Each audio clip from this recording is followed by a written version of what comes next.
Welcome to another edition of Conversations in South St. Paul. It is a casual Friday, as you see, and a little different setup as we've had. We've got a group of mayors here. These aren't all the City of South St. Paul employees, but this is the mayor of Inver Grove Heights, this is the mayor of Mendota Heights, and this is the mayor of West St. Paul. They'll introduce themselves in just a second with my first questions. But this is Conversations in South St. Paul, and we're glad you're all here. One of the things I like to start with is find out about each of you. So as you tell me who you are, and we already know your cities, but tell me if I'm going to get in your car, what's on the radio? What are you listening to? What's your jam? We'll start with Dave Napier. Well, Dave Napier, City of West St. Paul Mayor. I'm on my 7th year, which is 4th term, 2-year terms. And what you'd find on my radio was Spotify through my phone. Okay. I listen to a lot of podcasts.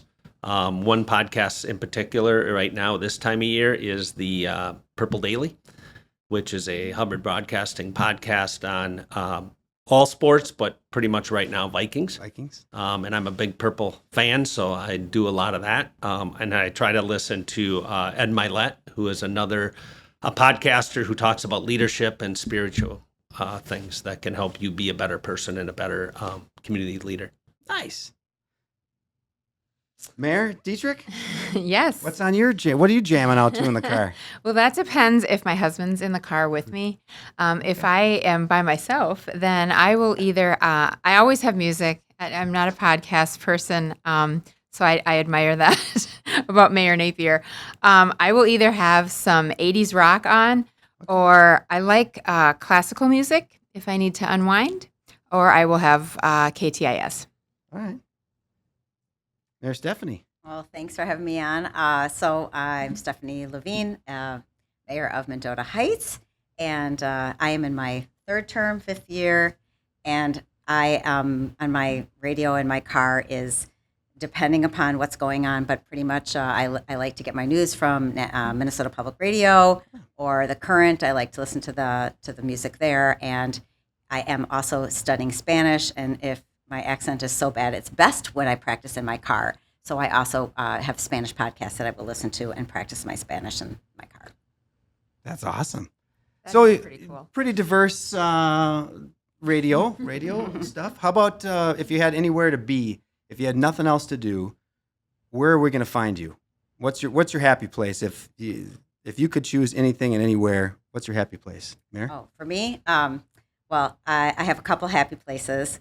But definitely Valley Park in Mendota Heights is my favorite place. Unfortunately, it's under construction for the next 2 years. Thank you, Dakota County. We really appreciate your investment. But it is my absolute happy place. The leaves are stunning right now. The weather is crisp. It is just absolutely such a great place. There's this wonderful little secret path that's not a secret for everyone that lives in Mendota Heights. That's a stand of white pine trees that is 60 years old. It was planted by some Boy Scouts 60 years ago, and it is magical. Yeah. It's just you brought us absolutely there, magical. right? I did. I brought you there when we did our Mayor's Walk Yeah. because it is my happy place. Yeah, great. How about you, Dave?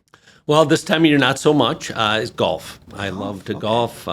It's a social thing for me with my friends and family, and so golfing's a big thing. Grandkids, doing anything with the grandkids. Last night they came over and we had a lot of fun. Take them to the park, and so definitely grandkid stuff. And this summer, of course, cabin and fishing, and bought a pontoon this year, and so we've been out with the family fishing.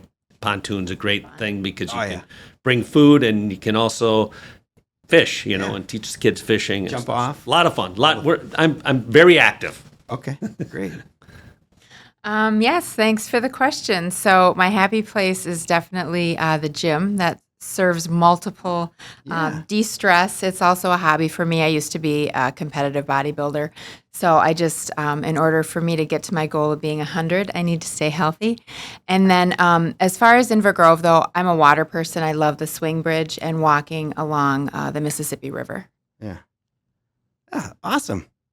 So I listen to a lot of stuff, Spotify, and get some of my news from the BBC. So that's what's on if you're going to listen to mine. But I'm in a 93 Geo Tracker right now. So it's the Beach Boys tape that it's been a fun summer song.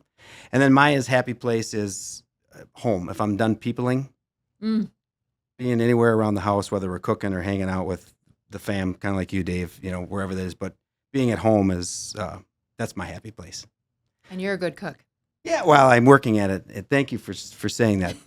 I'm an amateur, and the thing I learned about cooking is you have to be willing to eat your mistakes. So I don't try to make too many mistakes, but True. try some new stuff. It's fun. And do you guys cook? Oh, Yeah, Yes. are you the Love cooks of the cooking. families? Okay. Yes. I really learned the Blackstone and Okay. really learned to enjoy it up at the cabin. That's all we did: breakfast, lunch, and dinner. always What's a on the Blackstone? It's like Griddle. the way I It's like describe a George it. Foreman or something? Or- No. The way I describe it is: I have no But idea. not as compact. does anybody have the big cast iron? Yes, I do. Griddle? I have a cast No, iron. the cast iron pan, the big Oh, one. I have a cast iron pan. I cook all the time. I've got It's cast iron. just like cooking on a cast iron pan. Matter of fact, my wife uses the cast iron pan just like a Blackstone. She cooks everything in there. Yeah. Okay. No more Teflon, no more any. It's always on the big cast iron. Well, you don't want to use Teflon anyway. Are you guys we don't. bakers? No, but I mean, years ago, that's what Teflon. Everybody used Teflon. Yeah. Or, I don't know if it was Teflon, but you know what I'm talking It's about. not The a lime similar pan. product. Well, Yeah. yeah. Yeah, I like to bake too. So especially this time of year, love to do things with apples. And my husband is a big sweets guy, so Yeah. always making something yummy for him. That's great. Yeah. I actually had, last night I had leftover roasted cauliflower from a couple weeks ago at dinner, and nobody tucked into the roasted cauliflower, so I threw it in the freezer. And then last night I took it, or yesterday morning I took it out, and then I made a pureed roasted cauliflower soup that was to die for delicious. So, Especially with that roasted little. and my it's nice and goodness, I, that's yeah, really and I get my vegetables Delish. every week from the farmer's market, nice and fresh, and so, it was so good. Yeah. So I'm a baker and I'm a cook, and pretty much that's what I do. I mean, yeah, we don't really scratching it. eat out as much Yeah. because the food's frankly not as good. With the quality for sure. Well, as you see or as you hear, we're just regular people, just like all the rest of the world, right? We're balancing our days, listening to the cars. We're in and out. You have a day job. I have a day job. We've got things pulling at us. But the mayors here get together and we try to walk every month. And we've been doing this for a few years. I know they wrote an article about us doing that, right? And our collaborations. But it really is, and that's why I wanted you on this podcast to talk a little deeper about it, because we've done some things, not only just seeing each other's area, but then we've done stuff back in our cities that are reflective of it. We had conversations even before we started the microphones about, hey, this is a dilemma. I need a mayor's perspective on this, and we're able to bounce off each other. Do any of you want to share your perceptions of our walks and what they can do for our community or what they are doing for your community? Well, I like the fact that I get someone else's point of view. It's always better if I can hear from other people that are doing my similar job and think of things that I wouldn't think of. So the other side of the pancake kind of thing. Yeah. Do you take any of the things that you've learned here back to staff and say, hey, this is what they're doing over there? What's, Absolutely. Yeah, Yeah, so- For sure. When we're considering things and different kinds of policies, I run it by this group and then talk about your experiences. And I think our problems are much more similar. I think we talk about, this city, that city. Our cities are made of the same people doing the same thing, Yeah. the same life. One of the things I like about, especially with Mayor Napier and I, we have the same school district. And so we have a lot in common, and we've known each other for years because our kids went to school together. And so when I got elected, I think one of the first calls I made was to Dave, and I said, "Tell me how to do this job."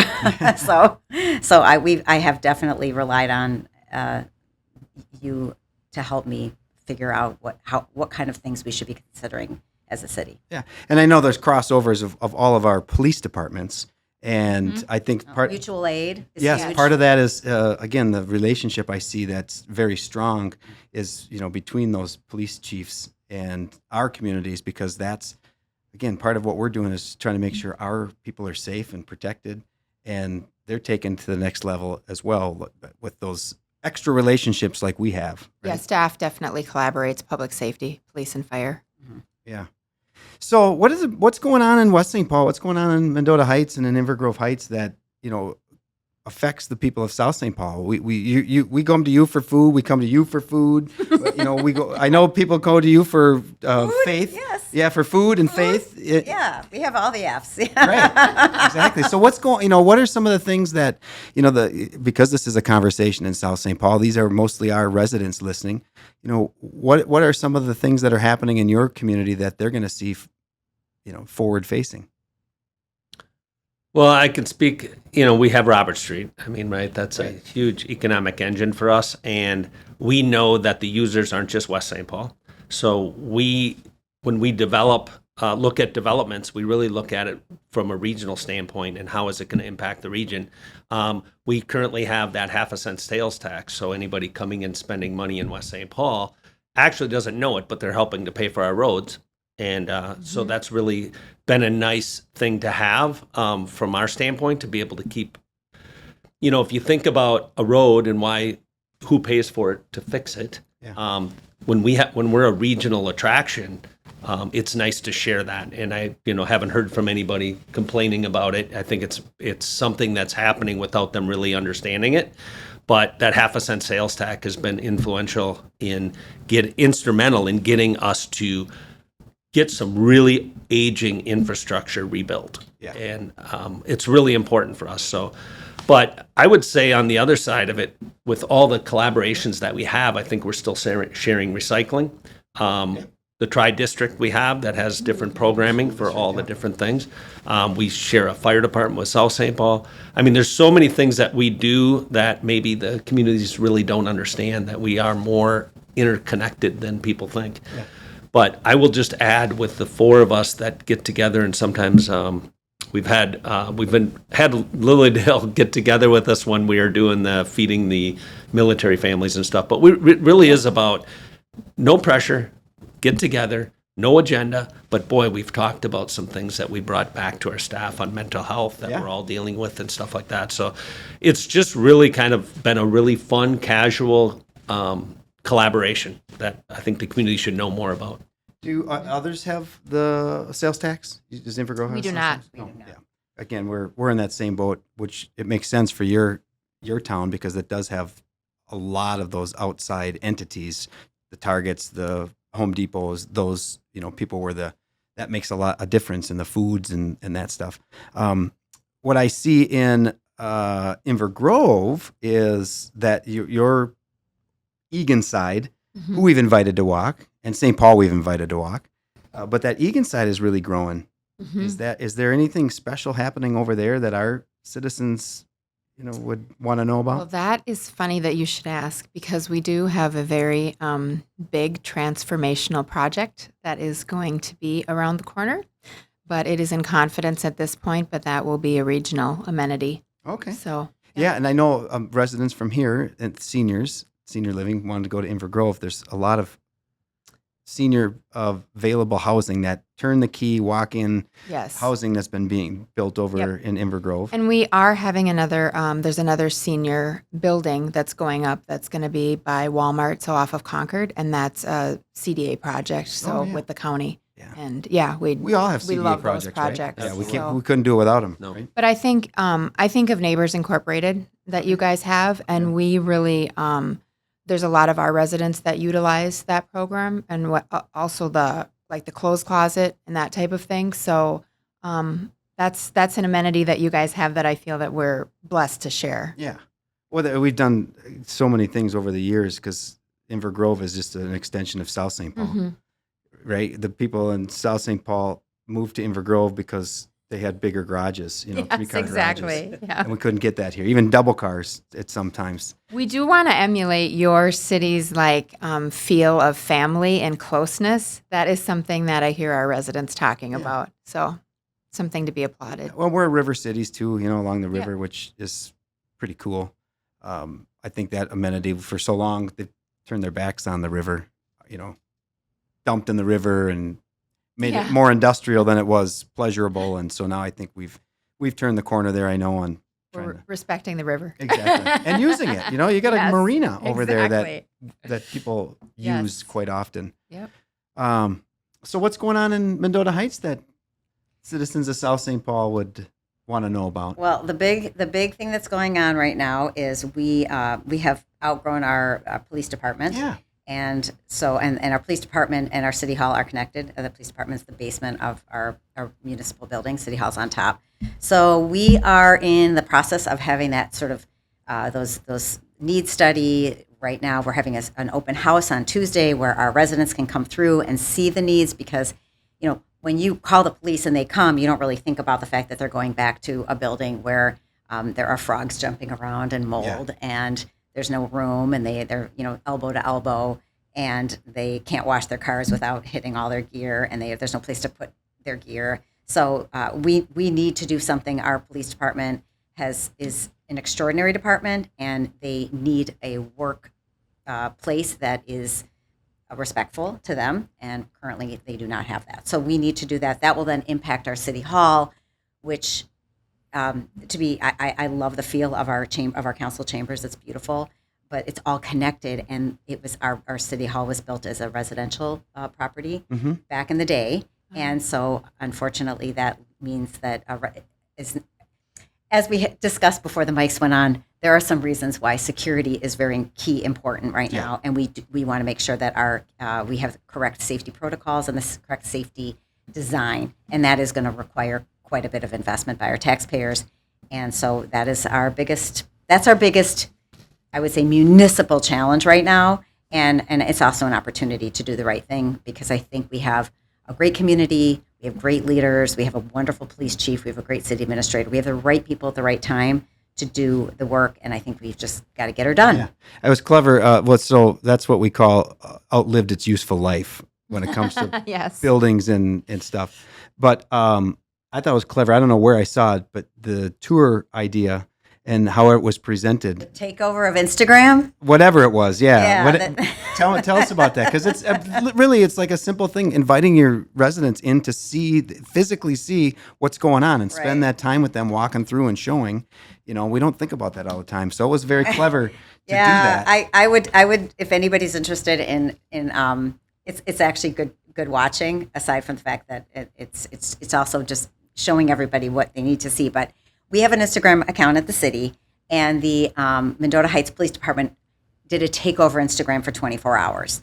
And so they started off with like the morning shift. And so the morning people came on and talked about and showed what it was like in the morning in the police department. And then our midday shift, and then our night shift people came and showed us what the challenges are at night with the building. And I urge you to go look and see what each shift uncovered.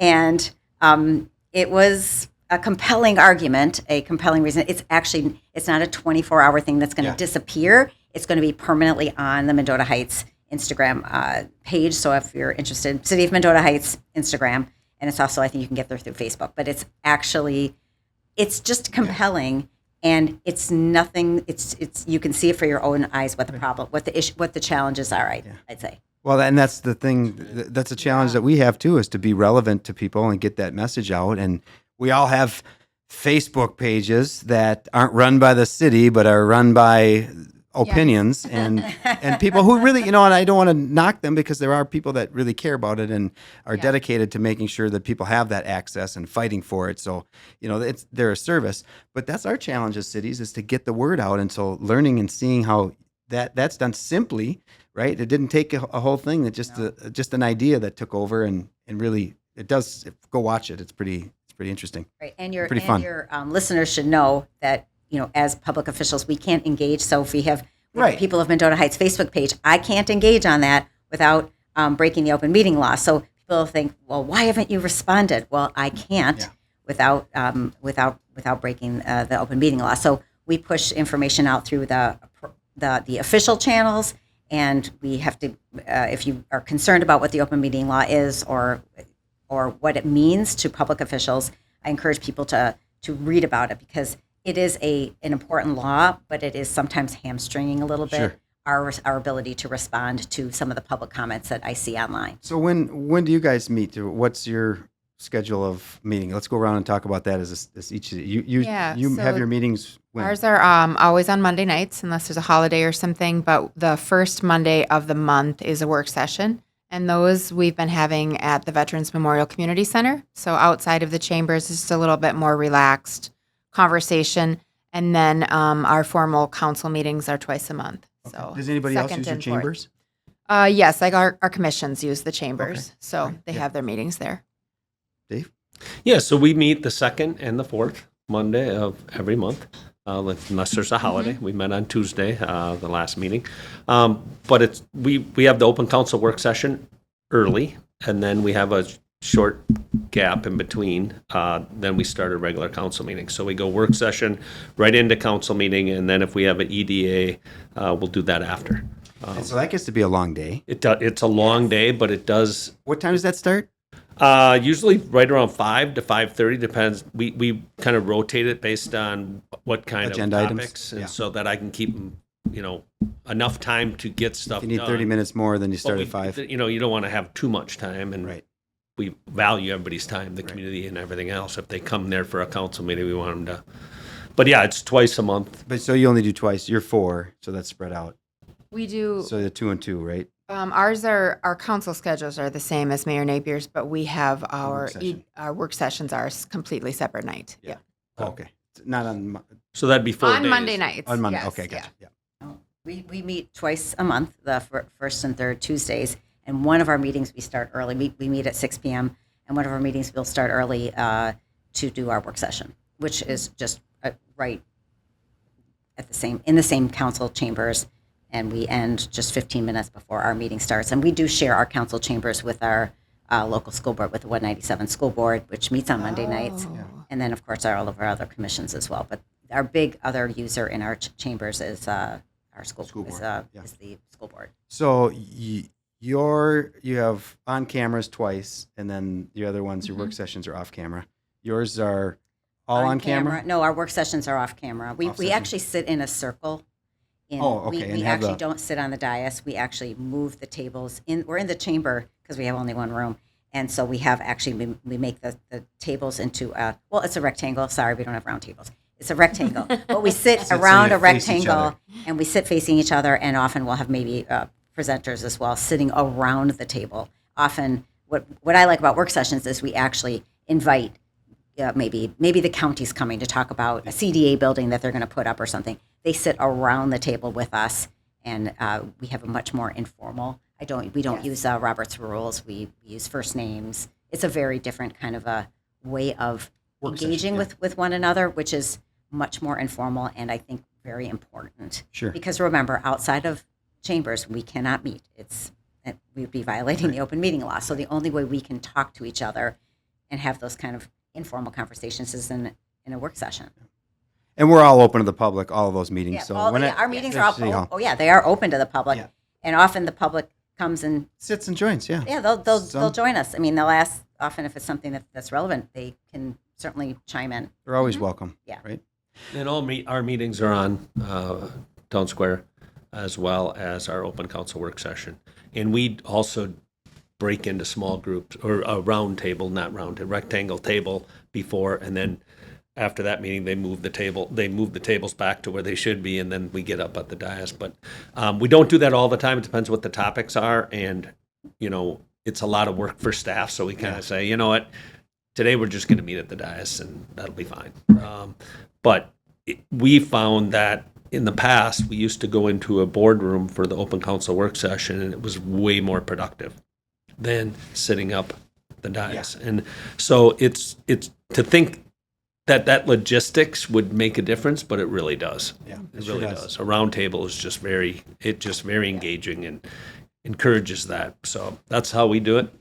Pretty similar. We're first and third are on camera. The second and fourth are work session. The first and third are up in the chambers. We switch with those days with our school board. So our school board uses our chambers when we're not in them. And then we're down in a training room, which is that setup. And sometimes the tables are moved around differently, but it's a more casual, like you saw the mayor's corner over there with that furniture. The public sits and can join us in there and take notes and plug in, and there's a lot of electrical spots for people to be there. But we don't record the work sessions. And we got some flack for that, or we get some flack for that, for communications. And our response is the same as yours. It's that time to flood through the discussions without being held to the exact words that you say, because you're not voting on it anyways. You're talking through, and then they'll come back and present to you, and that's when that discussion happens, and that's when that vote happens. So those work sessions are, when sometimes people don't want to be on the camera. The developers, they're shooting someone over the bow to see, hey, we got this concept. We want to see if you're interested in it. They don't want necessarily to share all the info, or somebody has a problem and wants to, ask for a grievance on something, or, reprieve, like we were talking earlier. Someone wants to, but they don't want to do it on camera because they don't want people to know they're asking for some help or assistance or whatever it is. So that works for all of us. I mean, they all work, right? Yes. In your meetings, just like us, right? Your city staff prepares all that stuff and presents it to you. But the legal counsel, do you guys have? We all have legal counsel, but Yes. At That are meetings, present. Yes. yeah. Yes. So, what is the relationship with your city and your legal counsel when it comes to the day-to-day stuff? When it comes to the police stuff, do you have different law firms dealing with different things, or do you have one law firm that does everything for you? Because the public really doesn't know the cities around us, right? All of these intricate things, right? So, Levander, Gillen, and Miller has been our attorney for the day-to-day stuff of council, and then our, for the police and is that defense, it's Knutson that does that for us. So we have two firms that do different things because they're better at, some of them do both, but they're better at one or the other. I don't know, again, if you have input on legal stuff that, no, you don't. The only thing I will add is that, in our form of government at West St. Paul, the city council really only has interactions, can directly go to the city manager and the city attorney. We don't go to direct department heads. We shouldn't. I mean, it has happened, but it's really about going through two people. So we can call without the city manager, knowing about it. We can call the attorney if we have a question or a concern. And I think that's really important for us as elected officials to make sure that we stay within our boundaries and our lane and what we're supposed to be doing. So I appreciate that relationship. We did switch firms, but at the end of the day, it's the same core Process. things that we're doing, and we really haven't missed much of a beat. So, yeah. But again, that's for residents. When they say they think we have all this power, you just named who we can talk to. We don't get to go tell the streets guys to come and cut get- that tree down. I mean, we can Getting that advice bring the is message. important. Yeah. Yeah. So we have a law firm that has different specialties, but so we get legal representation, depending on what the situation is. But I am grateful to have an attorney at our meetings. They're very good at looking things up. They're concise. They're quick. And we can get a lot of things resolved on the spot. We're a little bit different than Mayor Napier in that our council does reach out to department heads, but we, just as a courtesy, we always include the city administrator on the email, just so that we all are on the same page, because the city administrator is their boss. But there's sometimes I need like a technical answer from an engineer. And so we have those types of, situations, but it's all transparent, and any of our emails are subject to, data, what is that called? Data privacy? Yeah, exactly. Oh, yeah. So that Data request. yeah. Data. So We all know that. We've all had people request. yeah. that, So right? everything that is Oh, yeah. said All of us have is been the public. subject of data requests. Yeah. Yep. And our phones as well. Yeah. Exactly. Texting as well. Yeah. Yeah, it's so we're similar in that we're all dealing kind of with the same things, but we've got really great things that each of our communities utilize, right, from Absolutely. each other. Yeah. So as we wrap up our quick conversation here and the conversations in South St. Paul, I didn't ask you the question, but you're like your favorite sports team. Who are you cheering for when it comes to sports? Or if you're not a sports person, what's your outlet to? Is it the symphony? Is it sporting clays? What do you like to? What's your sport? What's your sport to watch? Start with Dave. Well, certainly golf. You play golf and watch I golf. will watch a good PGA You love event golf. on a Sunday. If it's the Masters or the U.S. Open, stuff like that, I don't typically get up and say I'm going to watch. But the Masters and U.S. Open, I don't watch. we me and a group of guys have been doing it since 2006. We go to an away Vikings game. And it's so cool. I mean, last year we went to Nashville. I had never been there. If you've ever been to Nashville for a football game, talking to anybody in Nashville that works there, they actually literally changed all the banners and flags to the away team at all the bars. And my goodness. it was a sea of purple. It's just the way it is. A year before that, we went to Vegas for the Vikings game, and and they do the same thing down in Vegas because they want to cater to those people that travel well for their team. But Nashville's a destination place, and it just gets taken over by the away team. So if Tampa Bay's playing the next week, Viking flags get out and Tampa Bay flags go up. It's kind of cool. So we've seen a lot of the country through going to.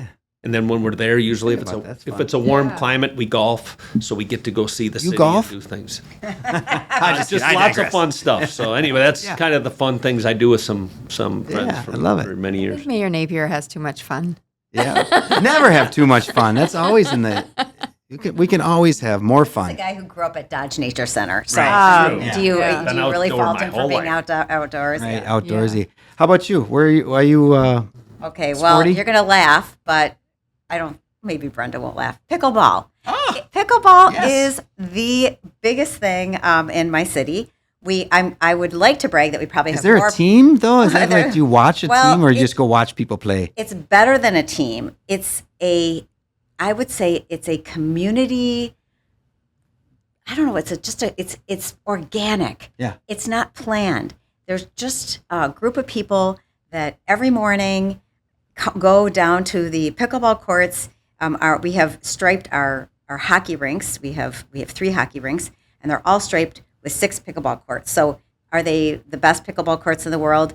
Well, not if you're a really good player, but if you're kind of just a casual Novice, fun yeah. player, there's 6 of them, and we just meet down there. Anyone's welcome. And I feel like I'm going outside to play with my friends. So every morning that I can, I will be out at the pickleball courts. Just for an example, this morning, I didn't go down, but I was walking my dog, and I saw Dave. And many of our pickleball players are from West St. Paul because they're the genesis of the group that I play with started at the Y. Okay. And so they had to move when the Y closed, and so they come down to Marie Park, which is near my house.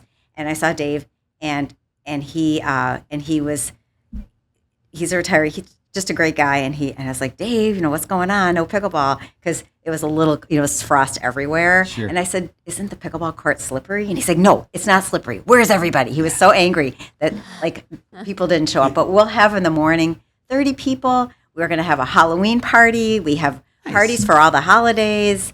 It is so much fun, and Pickleball is fun. That's my sport. We don't take it too seriously. We laugh more than we do anything else, and I just love it. Yeah, that's great. Wow. How about you? What's your jam for Well, sports? this is a really hard question today because I'm a huge Vikings fan, and we had a horrible loss last night. So, and I also live in a divided household because my husband is a Packers fan, so I have some special challenges. But I'm a huge Vikings fan. Yeah, that's awesome. Well, thanks you guys How about you? for You me. didn't tell us Well, yours. I'm not a sporty at all. I would my South St. Paul Packers are really good this year. They're playing. That's true. They're playing Saturdays, but they played against Inver Grove and got the barge trophy back. Yep. But I was hoping you wouldn't say what the outcome was. When the football team is on, or football games, if it's on in the background, or even golf, okay, if it's on at the cabin or whatever. But I'm not really a sporty. Well, then I'll go to something. Invite me and I'll go. I was going to say, play pickleball. All of you are invited Yeah, to no. pickleball, Marie I Park. got a good Thank excuse. you. I got a Good bum morning. ankle, so So my brother, my son-in-law, who's very athletic, works out every day, plays pickleball with a group of guys, tore his Achilles. Oh, He's out come for a on. year. Yeah, And the well. first thing he said when he went to the doctor, they said, "Was that from pickleball?" Achilles is a thing. 85% trying of too his surgeries are all pickleball. Wow. 85%. Keeping the surgeons in business. Yeah. So I don't know how many of your group have had Well, Achilles. None. And that's mostly because we Okay, they're actually not moving we fast stretch, enough. we stretch Okay. and take Yeah. care of ourselves. And Right. I would venture that a lot of people that I don't want to get into it right now. And people might think it's self-serving because I do have a child who's a surgeon and a daughter who's a physical therapist. So it's not that I'm trying to drum up business for my Right. children. good I to just know. want you to know. Yeah. I want to be There's transparent. But yes, no, there are definitely some. Just take care of yourself if you do it. Exactly. Stretch. Exactly. Thanks for having us. Well, This thanks is for really coming in. fun. Yeah, good conversation in South St. Paul. We'll go do a little walking again, and I hope to be in your cities in the next couple months, and maybe we'll do an update. Yeah, Sounds and- great. And it's beautiful out right now. Let's go for a little walk. Yes. Yeah. Thanks right. for watching. All right. Take care. Bye.